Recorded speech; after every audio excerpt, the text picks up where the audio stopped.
Hey, Alexis Love Beauties and Flawless Man. So the first thing you want to do is clean the house so it can be comfortable, and then you want to prepare you a really nice nutritionist meal like salmon or asparagus, some type of Alfredo, something just really luxurious.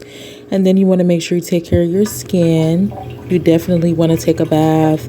Some different things that you can put in the bath water is cucumber, roses, aloe vera. You can put a little olive oil in the bath, just some different things to hydrate the skin. Then you do want to have some type of tea. So I had like a rose tea. The thing about roses are they are very potent. So you do not want to, drink that for too long. Then you also want to have a nice dessert. Make yourself something nice.